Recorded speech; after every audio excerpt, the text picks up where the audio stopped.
1984 সালে পার্বত্য চট্টগ্রামের উপজাতিদেরকে সেখানে দুর্গম এলাকায় পিছুয়ে পড়া জনগোষ্ঠী হিসাবে আয়কর মকুব করে দেওয়া হয়েছিল। এখন পার্বত্য চট্টগ্রামে যারা বসবাস করে, যে উপজাতি যে গ্রামে বসবাস করে, সে যেরকম পিছিয়ে পড়া, আমি পার্বত্য চট্টগ্রামের সন্তান, আমিও পিছিয়ে পড়া। সে যে গ্রামে বসবাস করে, আমিও সেই গ্রামে বসবাস করি। তার জন্য যে রাস্তা, আমার জন্য সেই রাস্তা। তার জন্য যে পথ, আমার জন্য সেই পথ। তার জন্য যে বাজার, আমার জন্য যে বাজার। তার জন্য যে বিদ্যালয়, আমার জন্য বিদ্যালয়। তাহলে সে পিছিয়ে পড়া, আমিও পিছিয়ে পড়া।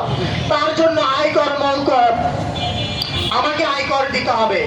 অত্যন্ত দুঃখের বিষয়, আমরা যদি জরিপ করি দেখা যায় প্রত্যেক উপজেলায় 15 থেকে 20 জন আছে যাদের ইনকাম হয় উপজাতি, যারা তো বাৎসরিকভাবে 1 কোটি টাকার উপর তারা ইনকাম করেন।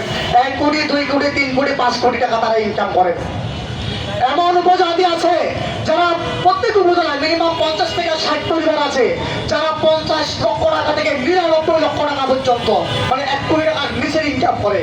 যিনি 1 কোটি টাকা প্রতি মাসে ইনকাম করছে সে আয়কর দিবে না। এবার দেখুন, এরপরে মিনিমাম 300-400 পরিবার আছে যারা 20 থেকে 30 লক্ষ 50 লক্ষ টাকা ইনকাম করে। তাহলে একজন বাঙালি 4 লক্ষ টাকা ইনকাম করলে তাকে আয়কর দিতে হচ্ছে, আর উপজাতিকে কোনো আয়কর দিতে হয় না। সে শত শত কোটি টাকা ইনকাম করছেন, তাকে কোনো আয়কর দিতে হয় না। এটা কতটা বৈষম্য!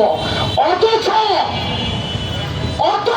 আমরা বলছি পার্বত্য চট্টগ্রামে বাঙালিদেরকে কোনো কাজ করতে হলে কাটে কাটে চাঁদা দিতে হয়। কাকে দিতে হয়? ওই উপজাতিদেরকে।